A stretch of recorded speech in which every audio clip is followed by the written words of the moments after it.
Hello, my name is Paul Spee, based at the University of Queensland, Australia. I'm the 2023 chair of the Career Achievement Award Committee and an AOM member since 2009. A huge appreciation, first of all, goes to the Distinguished Award Committee members who contributed to the selection of the recipient. Thank you for your time and service, Jacqueline Cole-Shapiro, Professor in Leadership and Organizational Behavior at California State University, San Bernardino, and Emerita Professor in Organizational Behavior at the London School of Economics and Political Sciences. Thank you also, Anne Langley, Professor Emeritus at HEC Montreal, and thank you, Stephen Mazias, Professor of Entrepreneurship and Family Enterprise at INSEAD Middle East Campus. And thank you, George Rom, Professor and Chair of Entrepreneurship and Innovation at Eindhoven University of Technology. I am excited to present today our honorees for the Career Achievement Award for Distinguished Award for Scholarly Contributions to Management. It is a Lifetime Achievement Award recognizing significant contributions in one or more of the following areas: the conceptual, empirical, or theoretical development, the creation and dissemination of new knowledge, and advancing management knowledge and practice. It has been a pleasure to read all the dossiers of nominees. This year, just like any other year, no doubt, has been a very, very tough choice. This year's Distinguished Award for Scholarly Contribution to Management recognizes the work advancing research on social identity constructions, which have had an enormous impact on the field. I wish to congratulate Blake Ashford at Arizona State University, Regents Professor and Horace Steele, Arizona Heritage Chair. Testimonials from colleagues and committee members exemplify Blake Ashford's achievements. His research has had a pivotal role introducing ideas, models, and empirical tests around the topics of individual and organizational identity and identification. He has had similar transformative impacts on our field's understanding of the importance of role transition processes, labeling processes, socialization processes, legitimation processes, and emotion processes. Blake Ashford's work transcends traditional boundaries between micro and macro management research.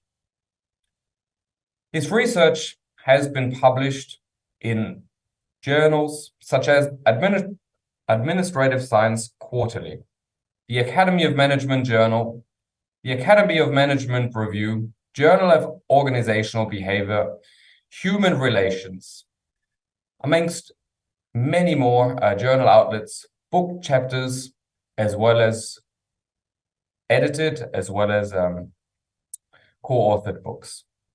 Blake Ashford's work has also been recognized by several Best Paper Awards. Let me highlight just a few.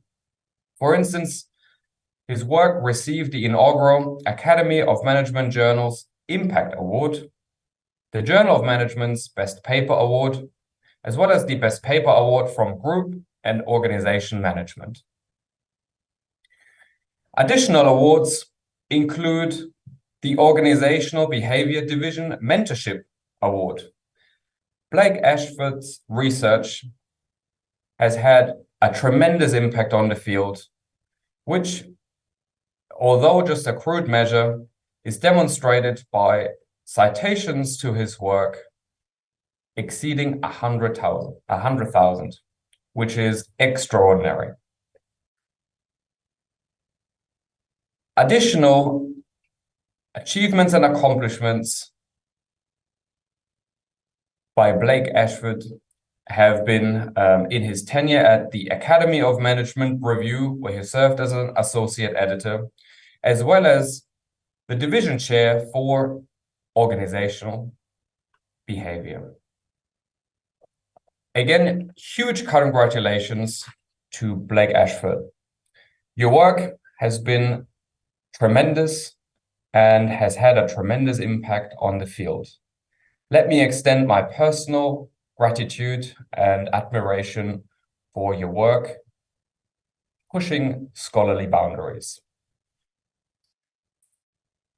We hope you take the time to view remaining Academy of Management award presentation sessions for the Distinguished Educator Award, the Distinguished Scholar Practitioner Award, and the Distinguished Service Award.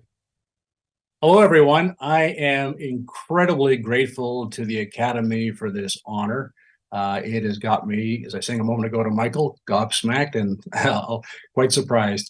I thank the committee for this award, and I thank my nominator, Christy Rogers, who I'm sure had the collaboration of Beth Shinoff as well. Thank you so much for this award.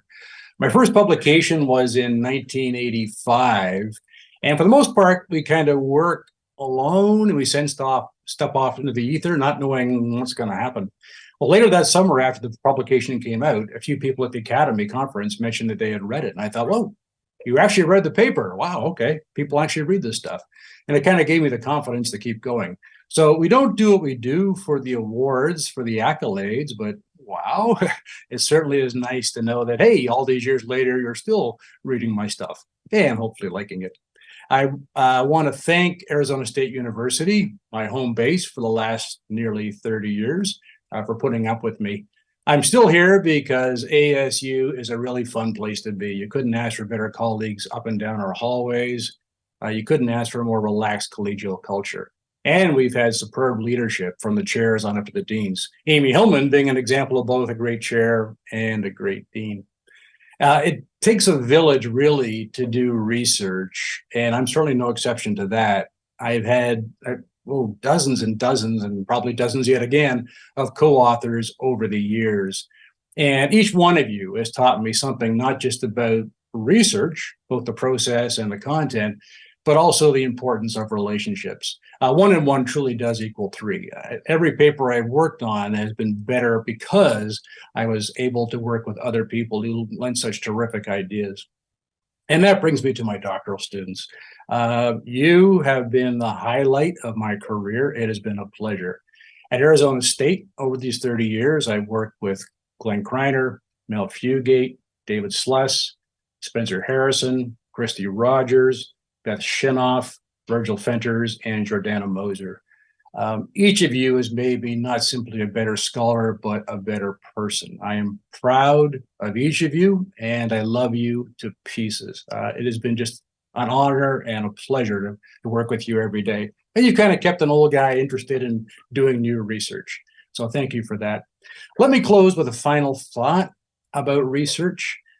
When you think about it, we have the greatest job in the world. It's basically to nudge the world for the better, to think of ways that we can kind of make our organizations more effective for all stakeholders, the employees, the customers, the communities, the environment. That's a pretty heady mission. And so your job is to think how your ideas can be used to kind of nudge the world forward. But as you know, research can be, and usually is, very challenging, as is the publication process, doubly so. And if I had printed off all my rejections, I would have a stack of paper that would let me wallpaper my house probably several times over. For some of those reviews, I start with the bathroom. So a lot of refusals. But here's my point. Good research, by which I mean important ideas that are well executed, finds a good home eventually. That is, good ideas make it into good journals. And from there, you can galvanize conversations that really can kind of nudge your organizations forward, both through your research directly, teaching directly to students, consulting perhaps, whatever it might take to get those ideas out there and moving the world. So please don't forget those cool ideas that probably got you inspired to be a scholar in the first place. Although the road is hard, the benefit of what those ideas can do for the world is immense. So have the courage of your convictions and realize there will be bumps in the road. They are inevitable. But as I say, good ideas do tend to find good homes. So have the courage of your convictions and fight to get those cool ideas out there. Okay, again, thanks to everybody. Thank you. Bye-bye.